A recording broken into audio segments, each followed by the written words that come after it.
egwu mo ga je egwu anebo onye ga bu wa ni sinu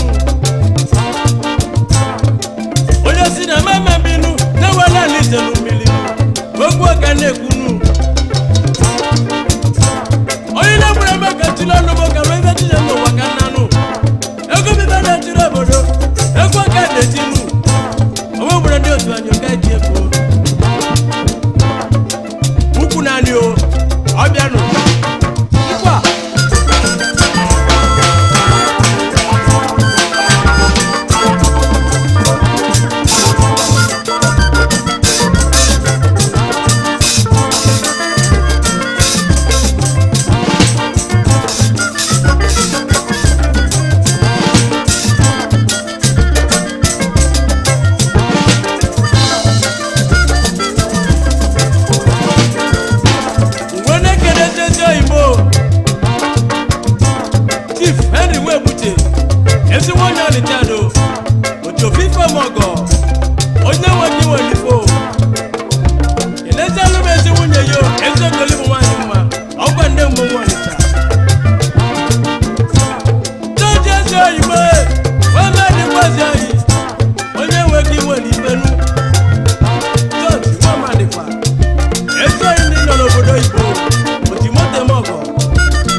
Hello my people, I hope you have enjoyed this wonderful African epic music.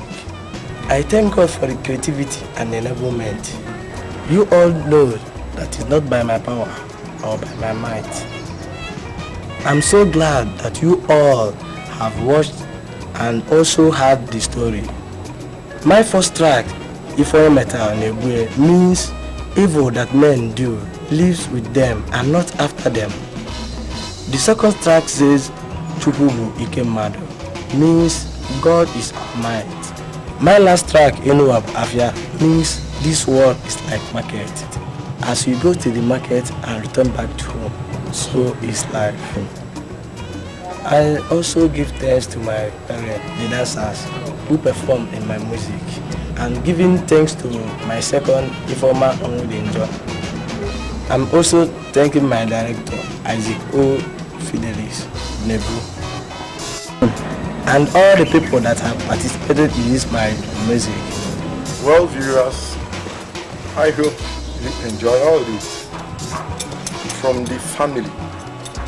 I say from the family of Feedvero Media Link. Just watch the dancing steps, the story lineup, and even all the things. Just epic setup. I hope it's all over everywhere. It's part of you. Hence you have it in your palm. It is yours. I'm grateful to the Lord. Thanks. You know, as the director of Feedvero Media Link, and secondly, I directed this music. Toshukwu has been my kid guy right from childhood. So I decided to bring him out so that the people will see and see the stuff that he is made of. And I believe that you that is watching me right there has been part of it. You have been part of it. So thanks be to God. Thank you.